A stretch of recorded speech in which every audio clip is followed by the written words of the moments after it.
Hey, Hey, how you can you hear doing? me? Yeah. Doing well.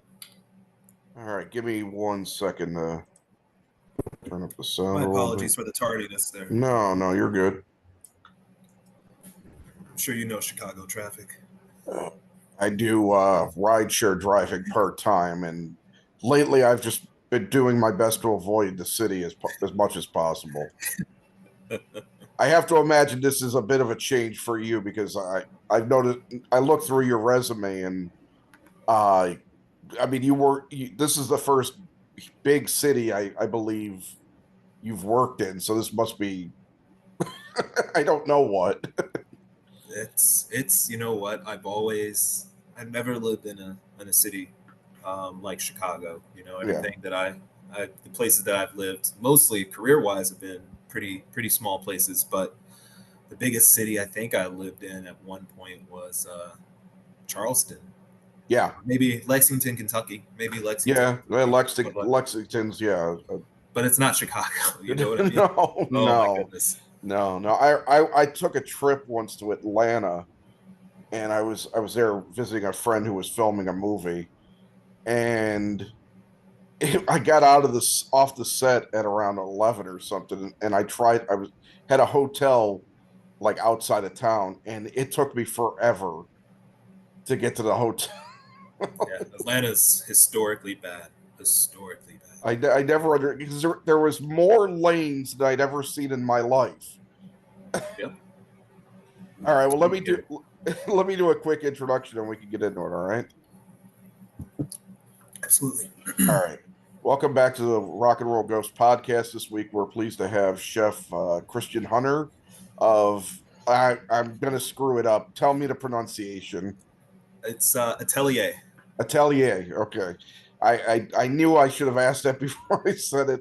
I have this thing with pronunciations that I always forget to ask before I start. Well, Christian, I'm glad to have you. We were talking about Chicago and traffic. I guess the first question is just how have you acclimated to the city? You've been here for nearly 2 years now. Yeah.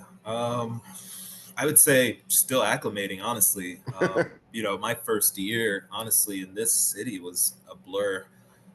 Getting the restaurant started and just kind of starting it all up. I can't honestly think when I wasn't in the restaurant mostly. I know the ins and out of Atelier very very well, but still acclimating to the whole of Chicago. Yeah.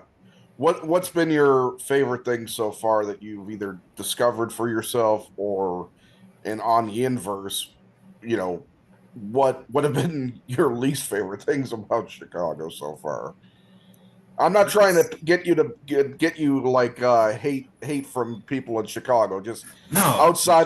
outsiders perspective. Trust me, I have enough hate for Chicago at times myself. So I would say the coming from outside in, now living here. I visited Chicago maybe once. Yeah, I visited once, and I've flown in a few times every once in a while. But you know, the summers here, crazy. I love the yeah, summers here. The food here, the people. There's so much rich culture. It's there's a lot of history here. There's a lot to learn from here.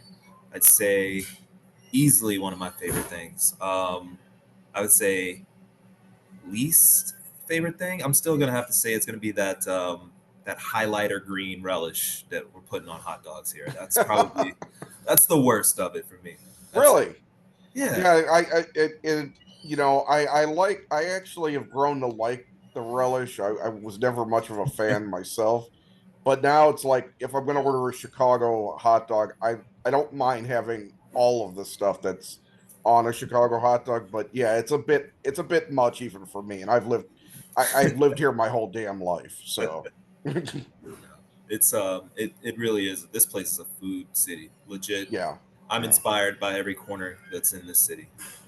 Yeah, it's still hard to believe the renaissance. I mean, you know, that's happened in the last 25 years. And so I mean, obviously you go back and you're talking about Rick Bayless, you're talking about uh, Got uh Trotter. Charlie Trotter. Yeah, I was blanking on his last name.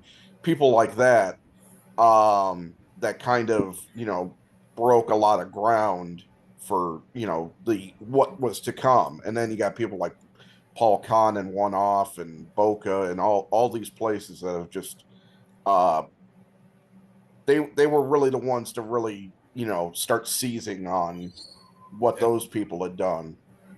And it's amazing to think about, areas like Fulton Market used to be the meatpacking district, and now it's, mostly restaurants, and there's a hotel there, and it's, Yeah. I remember going to Fulton Market to Moto back in the day, and they actually had to have people come out with flashlights to stay with you while you got a cab, because it was not a safe place after Right. after dark. And if you ever want to see what Fulton Market looked like, if you've never seen Steven Seagal's Above the Law, Oh. there's a shootout, and it's in the meatpacking area. Huh. So it looks like, I mean, it looks like a typical 80s movie, it's a crappy area, just garbage everywhere and stuff like that. That was the 80s for Gotcha. me. But okay, well, how much has Chicago affected your cooking so far?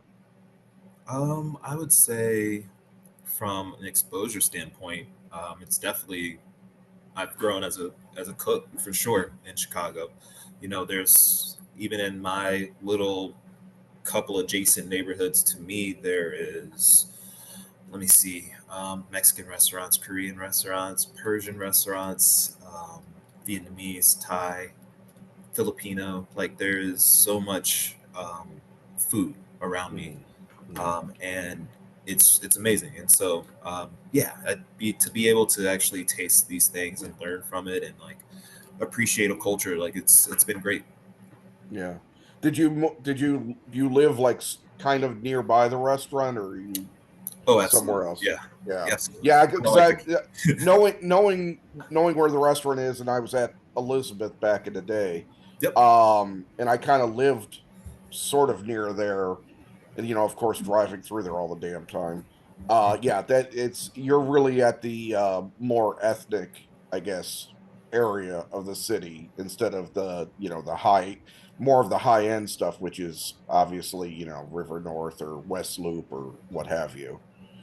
I'm a Um, very high end person, so that's good. I yeah, like to, yeah. I think that's kind of what has been a key to my, kind of food. It's, I cook food that I enjoyed growing up with or enjoyed looking for when I was some young broke college kid looking to find like Indian food. So, Mhm.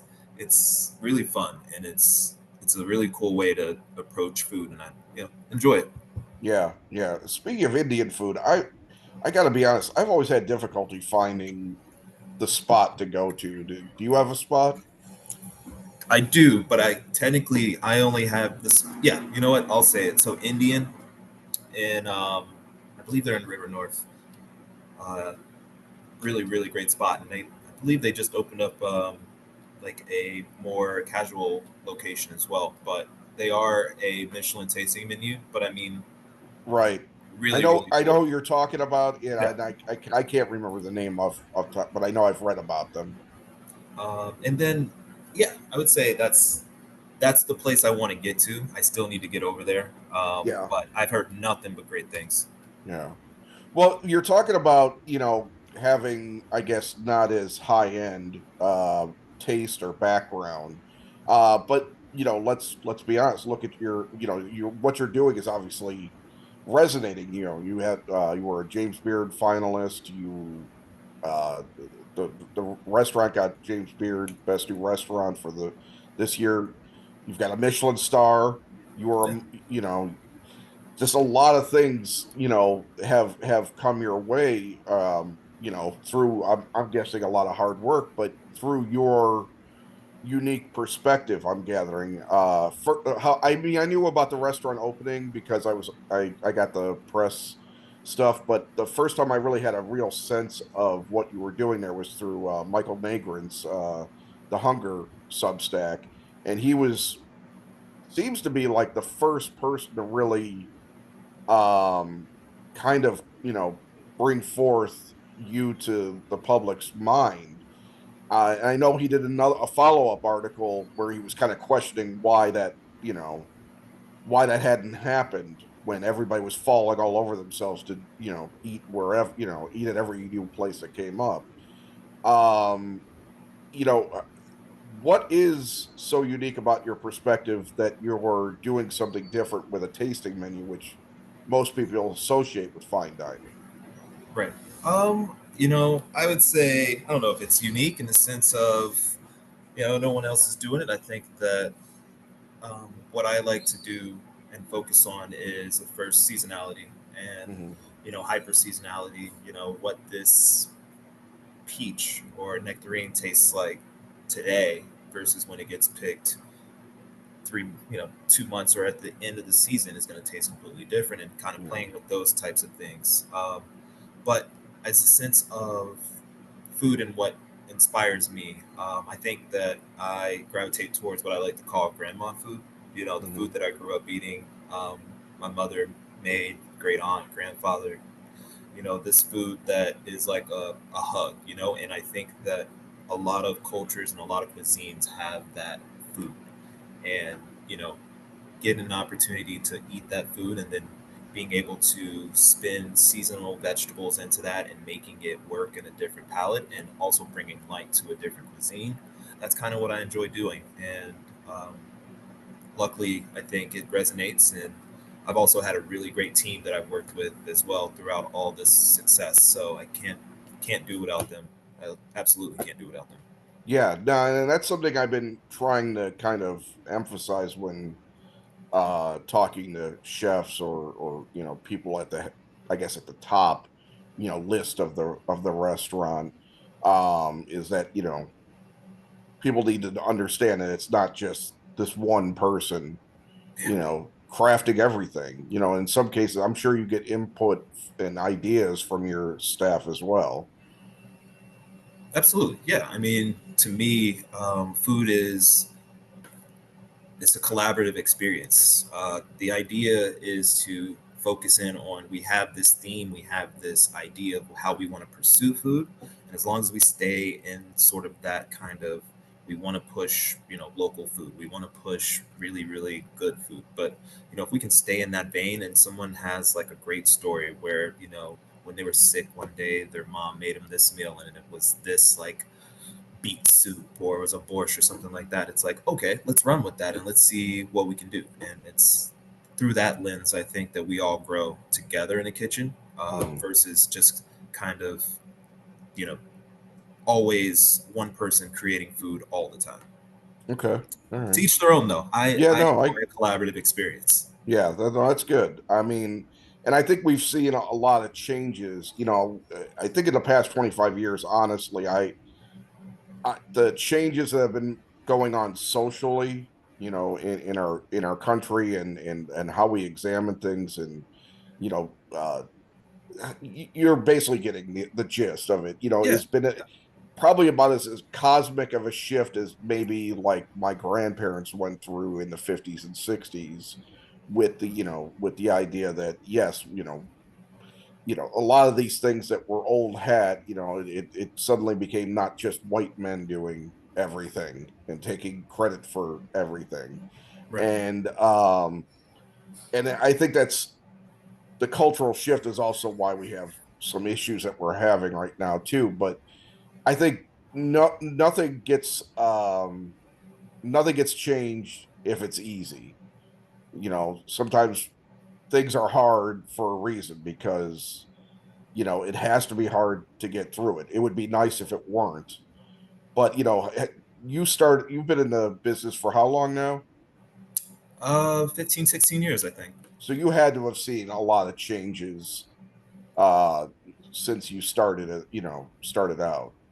Yeah, absolutely. I've seen a lot of change in the sense of, I came up in the early 2000s, I guess, when I was Hmm. really like food and Food Network was obviously a really big thing. And the media of food was starting to grow. And so that was how I got into learning about food. I don't know if I ever thought about being a chef. I just was like, I really was interested in food, and Yeah.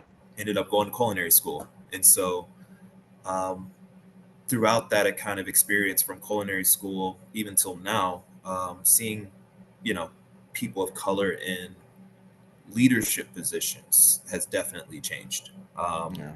And it's not like people of color weren't in kitchens already, or, Right.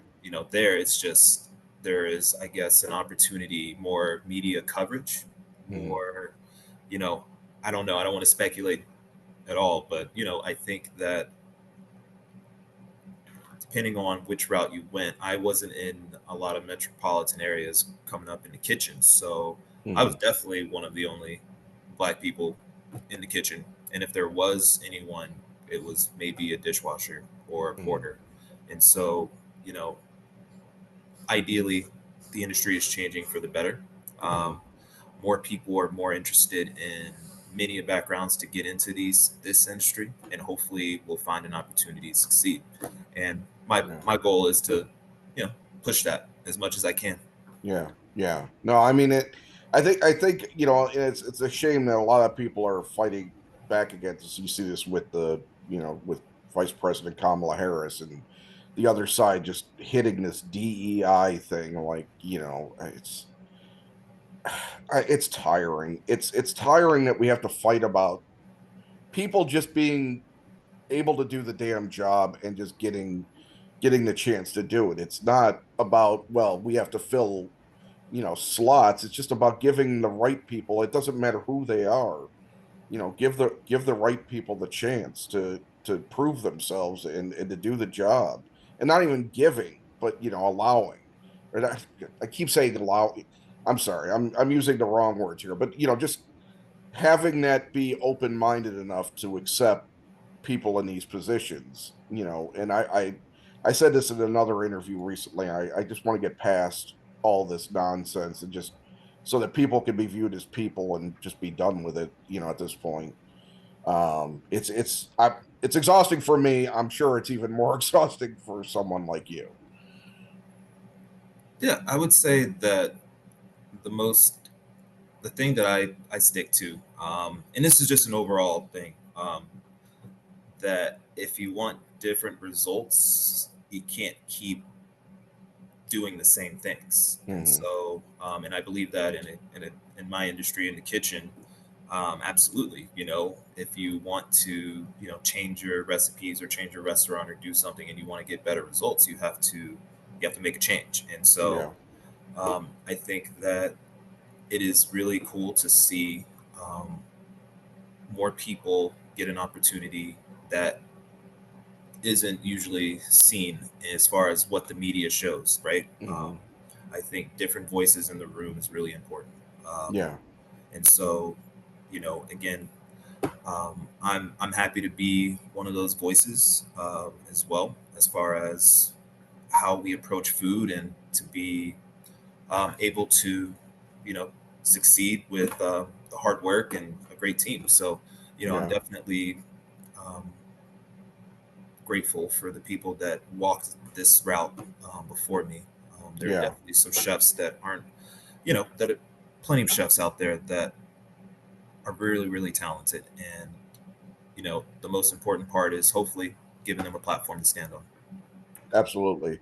Getting back to your talk about seasonality, how much does your menu change based on that? I mean, how do you have like a set menu for a certain amount of time, but then because of seasonality, you may change ingredients within that? And if you could give an example of something like that, that would Yeah, be great. absolutely. So, for me at Atelier, we have a 12-course tasting menu. And so essentially, I like to break that down into three sections. Mm, And so I basically try to attempt to do new dishes 3 or 4 a week. And mm, so it's a bit of a pace to do that. But what you get to play with is every week, this produce is changing, this produce is maturing. And so, yeah, you get to play with a lot of hyper seasonality, but also the dishes that start on the menu one way because of the Mhm. seasons and the way that we use vegetables and everything that's available to us. Um, it's allowed to hit the menu and it develops in a sense of how the flavors change throughout the time, or maybe one thing rolls out of season that was on that plate but now we put something new that works even better. And so it allows this kind of natural evolution of the dish as well. So ideally, by a month in, if you came in by the next month or maybe 5 weeks afterwards, you'd have a pretty fresh menu. Yeah. Is there an example of a dish that's currently on your menu that's gone through those changes? Well, actually, um, my executive chef, Braden, is the one that's creating the menu now. Yeah, I was gonna. I came on. I went on the site and there were. I wasn't sure if there was like a an issue with your site because there was that the Braden was listed as it's Braden. How do you pronounce the last name? Calchick. Kauchek. That's I actually thought that. Um, and I saw that he was executive chef, and then there was just a question mark, and I'm like, did I didn't understand what? So what? Is How there new is Braden, and what does that do now that he's executive chef? I mean, where do you fit in exactly with that? Yeah. So Braden actually helped me open up Atelier back in February 23. Mm, And he was my opening sous chef when we opened. And then after that point, he wanted to go kind of try out some new opportunities and do some fun things. Which as a chef, when you're in a space, especially he was in the previous restaurant, Elizabeth, obviously, mm, as a sous, and so I was loved the work that he did, and we worked really well together, and I loved his ideas with food. And so I told him basically that take some time, and when he's ready to come back, and if he's thinking about wanting to take over a spot, I'll see what we can do. And it kind of worked out with the timing wise. Around December, January, Braden joined us again, and that's when I started working on opening up Laverne's, which is the my new concept that will hopefully be open by next year. We'll see. okay. Still pushing for that. But as far as my representation for the restaurant, so I've been in this industry for, I mean, almost 20 years now. And for Yeah. the first time in my career, I've been able to do things like get onto podcasts and do events with other chefs and do collaborations. And so, right now, until while we're working on the concept of Laverne's, while I'm working on that, that is what my ability is for the restaurant right now, is to do these events. Braden sometimes comes as well, but Braden is running the day-to-day operations of the 12-course tasting menu, and then Okay. I am working on this new concept as well as doing events with local chefs, kind of driving the business in as far as being able to do some collaborations, which I've never had the opportunity to do. So it's been really nice. It's not forever, unfortunately, but Yeah. once Laverne's is open, it's back to the grind. But I am definitely taking some time. Okay. Well, here's where I feel stupid because I didn't know anything about Laverne's until you told me about it, and I'm not sure if I missed something that was put out there or anything. I mean, is how aware do you feel people are about Laverne's? Because I like I said, I have there somebody written anything about it with about it so far? Yeah, we've gotten a couple write ups, but the thing is we are still a year out, and Yeah. so you know to kind of backpedal just a little bit, Braden took over the restaurant, I would say, basically around February. Hmm. And I've been supporting that role from afar because he's doing a great job. Yeah. And so now we've kind of opened up a little bit with Laverne's. There's some time to actually start doing pop ups and things like that. Yeah. And so that's what hopefully these next 6 months to 9 months will be, is kind of doing some pop-ups and starting to kind of drive a little bit more of that um, Laverne's buzz, essentially. Well, tell me about what is Laverne's going to be? What are you, do you have a spot that you've already got, or are you working towards getting the spot? What kind of menu? Yeah. No, we're working towards a spot. It is hopefully going to be in the neighborhood in Lincoln Square. Okay. Laverne's is my. Um, it's kind of a multiple things. So I love fine dining. It's something that I've been in for quite some time, but the approachability and the um, of it sometimes doesn't always sit well with me, and so Laverne's is this idea where we craft these very high quality meals, but we do it without any pretentiousness. We do it in a really cool, fun, casual kind of way. But the high quality is still there, the fun is still there. But you also don't have to commit to a 2.5 hour, 3 hour dinner experience. You can come in, get a bite to eat, get a drink, or you can come, sit down and do a few courses. But the whole point is to kind of be a restaurant where you come as you are, expect a really awesome meal, and I'm dubbing it kind of this Midwestern brasserie. Okay. Um, and then the namesake is from my mother, um, Okay. who is my um, probably the first person that made me really understand the power of food, and inspires me. And so um, Laverne's is her middle name, and so this restaurant will be kind of dedicated to the food that the feeling that she gave, me growing up with, six other siblings, the food that she, give us growing up, and the Yeah. feelings that were behind that. It's not just sustenance. There's more to it, and so you want it to be fun. You want it to be, I had my first Thai experience being shared with my mom, and it's fun to be able to kind of do that. And she's originally from Cincinnati, Ohio, and so I have this whole Midwestern tie as well, where we will play with a little bit of. We'll have a couple of Cincinnati chili items on the menu as well, and then yeah, it's supposed to be a really fun place that you know we don't have to be. It's come as you are, but the quality is there, and it's just kind of fun. Yeah.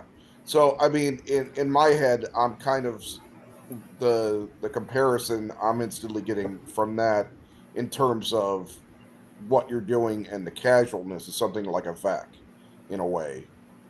Okay. Yeah. Yeah, that's I mean, that in my head, that's what you're saying. That's what I kind of have an idea of, that kind of casual vibe, but precision cooking still. Absolutely. Yeah. Absolutely. Yeah. We'll see. I'm looking very forward to it. It's going to be very exciting. I think that for Chicago, if we can make this work, it'll be a really cool restaurant. Yeah. It sounds, hey, I love new stuff. So, hopefully, you get to it sooner than later. What Absolutely. what kind of what kind of a size space are you looking for? Yeah. So Atelier is a 22 seater Yeah. at max capacity. So Very, very, very tiny place if you've never been there before. exactly. So I wanted to do something that's a little bit bigger than that, and so we're looking to do. I wanted to do about 85 seats indoor, Okay. a private dining room to do some private parties, open kitchen, open bar seating. Mhm. Um, yeah, and a patio, of course, because I know Chicago loves their Yeah. patios. So, Oh yeah. um, but the hope is that it's yeah. Well, the hope is that it's a sizable space. I want to bring people in. I want to be Yeah. able to do some fun stuff. Yeah. Um, Tim Lacey is the co-owner with you of Yep. Atelier. Is he involved in Laverne's? So Tim definitely developed a non-alcoholic menu for Laverne's, Okay. and that's it. I think right now Tim is focused on running the Atelier business, which is its Yeah. own kind of beast. Yeah. And then me taking this time and not having to be as present as far as Atelier gives me the space to do the Laverne's thing. Yeah. And just out of my own curiosity, because you are working on Laverne's and you've now Braden's the executive chef. Is there? I mean, are you planning on sticking with the restaurant after Laverne's opens, or is this a move to? I don't. Is this a move away from the restaurant at some point? I would say that I will always, hopefully, always have a relationship with Atelier. That's the goal. I opened the restaurant, and Tim and Braden and I and Allie were all very, very tight, and we care about that restaurant. I think that more importantly is the whole point of why Tim and I opened up Atelier was because it's a workshop, and for me, it was an opportunity to exactly that, use it as a workshop, and opening up this opportunity for Braden as well, you know is really, really important to make that now his workshop. And so the Yeah. goal is to kind of carry that theme over. I was never going to be the chef of Atelier forever. Okay. um, and that's that. I walked in the door with that. Like I said, I've almost 20 years in the industry. I don't want to stay at one restaurant. I have Mhm. I got tons of things that I want to do, and the goal is to kind of show that, hey, um, to the world in Chicago, and to a lot of people, I guess, that a chef that is black can get a Michelin star. Yeah. That was very important. And although, like you said, a lot of things have rolled out now, coming into Chicago, I was not very known, wasn't very, coming from Northeast. And so Tim hired me without any, I did a tasting, obviously, Hmm. and killed the tasting. But it was also before any accolades or any awards came out. And so, Right. you know, my my what's important to me is it's providing that opportunity, and being able to continue to provide opportunities for other people. And so, Gotcha.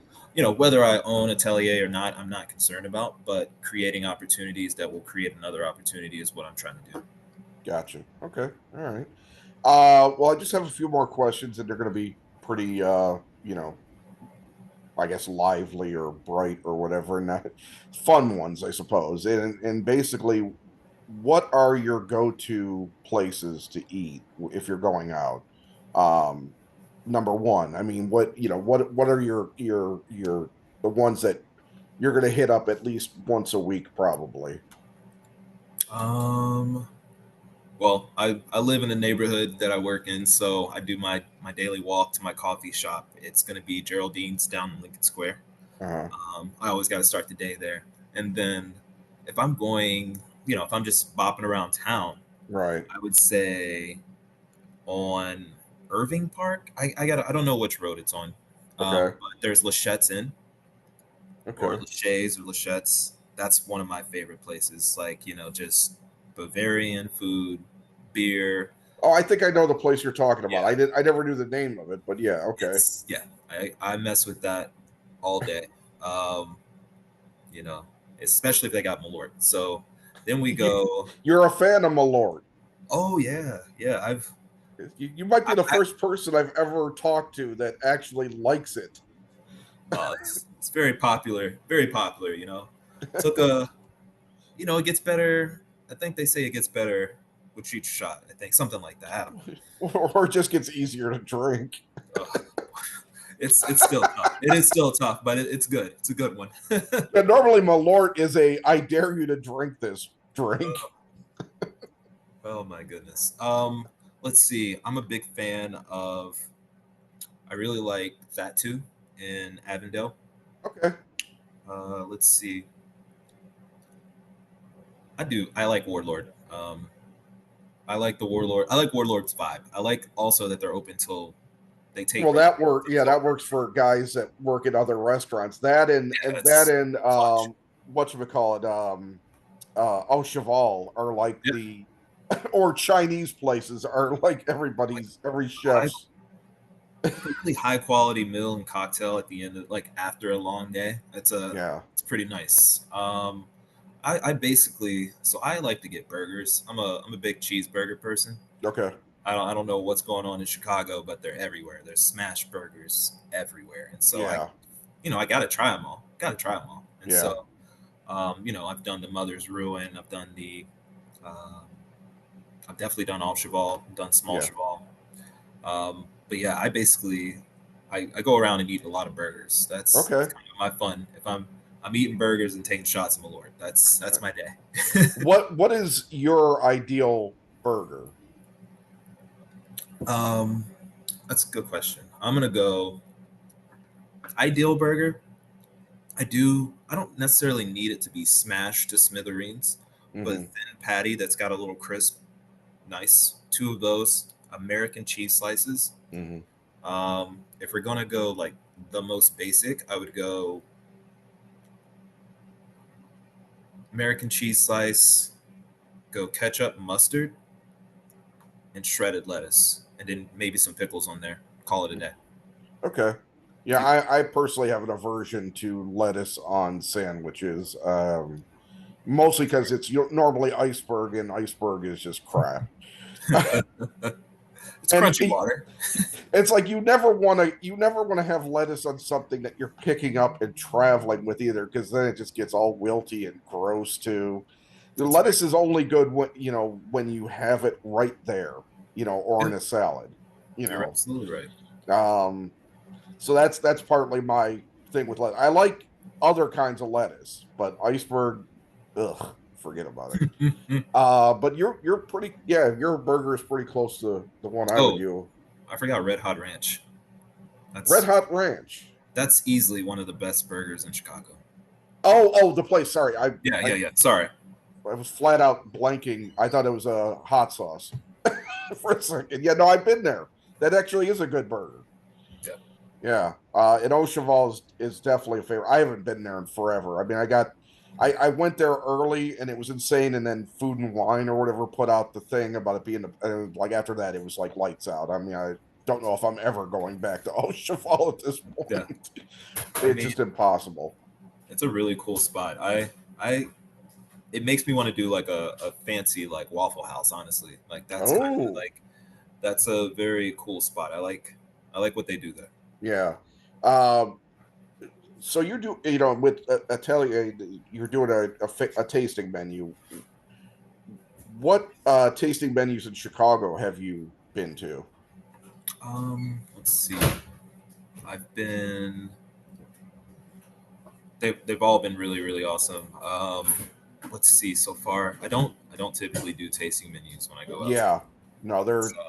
I'm not. Honestly, they're generally not my first thought. I did Elizabeth's, and yep. I like yours. I like yours because the price is actually, not that outrageous. There's some We should where, charge more. We should charge more. Let me be very yeah, clear. But yeah, I think it's important that we price ourselves as reasonably as we can mhm, because we recognize what neighborhood we live in. yeah, We recognize that we want to kind of move with our neighborhood versus just kind of jump and like we could have changed the prices over, but it's something that I don't know. I this is a longer discussion, but no, I get it, and yeah, you're talking about a neighborhood that is not definitely not a wealthy neighborhood, but also how many do you consider many people from the neighborhood actually coming to the restaurant, or is it from elsewhere? And also with the fact that Elizabeth was there and now you've got a Michelin star too, that also brings in a different crowd as well. Maybe you should be charging more. I don't know. no, it's the I will say before the in between when Elizabeth closed and before we earned a Michelin star for Atelier, um, we were supported mostly by definitely mostly people in Chicago because not Yeah. many people else had heard of us, but we were mostly supported by the people in our neighborhood. Okay. They were either former guests of Elizabeth or had heard about us or walked by, and that's how we kind of survived for the first 9 months, um, until Michelin came out and the kind of momentum started running. People started, the grant article came out, like a lot of momentum started happening in about October, and it was like, okay, we're getting some motion. And so, yeah, nowadays it's still, it's a business. It's $190 ticket, but Yeah. it's definitely almost night and day now. Yeah. Yeah. Yeah. Um, what else do you see yourself doing? Do you see yourself going beyond Laverne's, here in Chicago? Do you have other ideas that you don't have to obviously give them away, Yeah, but do you have other ideas that you want to keep going further? absolutely. I'm a dreamer. I've been a dreamer. I was a dreamer when I decided that I could apply to a culinary agent's ad for a restaurant in a city that I'd barely been to before in a Michelin-starred place. So Yeah. I want to do a lot of things. Right now, I want to keep continuing to focus on my craft, but Yeah. um, I want to help other people open restaurants. I want to consult. I want to establish a restaurant group that has some restaurants under its envelope, but also we do some consulting work. We do a multifaceted kind of approach, and the idea is that I start that hopefully here in Chicago. Yeah. Yeah. I mean, having this, having the restaurant, be established with a Michelin star does kind of give you a grounding, I would imagine, in certain aspects to go further. Yeah, I mean, I'm a very ambitious person. As far as my like professional career goes, Yeah. I'm certainly not taking a back seat. There are things that I want to achieve. One of those being another Michelin star eventually. Yeah. But Okay. I feel ideally I need to keep diving deep into my craft and continue to get better and work on that. But that comes with time. That's not Mhm. something that I'm right now trying to force. My process is to um, internally work on my craft, learn Yeah. from my peers that are around, and continue to grow, and then Yeah. also kind of kill the culinary game in Chicago while I'm here. Yeah. You seem like a pretty centered, level-headed kind of guy. Does ego play much of a part in your, how you go about things? Because a lot of times with chefs, especially chefs at a certain level, there is a lot of ego involved. But you seem pretty level-headed.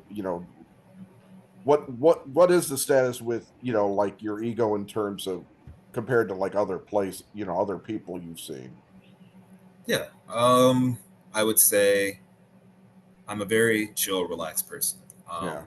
as long as it's service is chaotic, restaurants are chaotic. Yes. Um, being kind of the center of calm Hmm. when all that chaos is going on is important. And I think the reason why I have that is because, like a lot of people in my industry, I think Bourdain once said it, the people that are in this industry, and it's still true, they probably grew up within chaos essentially, and Hmm. so um, to me, I'm calm now, but it took a lot of practice, it took a lot of therapy, it took a lot of attention to working on what's the storm inside of myself that's causing me to do this outward reaction and learning how to Yeah. calm that down.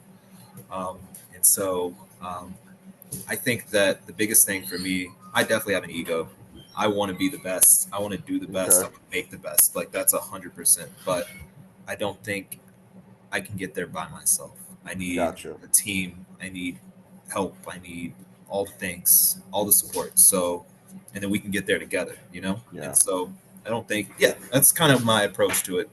But yeah, I am definitely anyone that probably has worked with me um, as a cook or anything knows that I got that dog in me. But Yeah. that's when it needs to come out, and it's more like let's do this together. Yeah. It's interesting you talk about therapy. I'm in the middle of doing it again at this point in my life and trying to find the the thing you're looking for, the calm. and it takes a lot, it takes a lot of work Mhm. to change, what made you early on, and what, I don't know the case in your instance, but just changing how you view the world, changing how you view yourself, how you react to things. It's all very difficult work. How difficult was it to get to where you are now? Um, I would say I don't think about it, and well, I would say that it's a continuous journey. It's Right. not something that I'm done with at all. I No, would I'm not say, saying like you're complete, but obviously you're at yeah, a place where you did work to get to where you are now, yeah. you know. Um, I just have little goals. I just set myself up with little goals. Yeah. Even just to get to that next spot. A chef in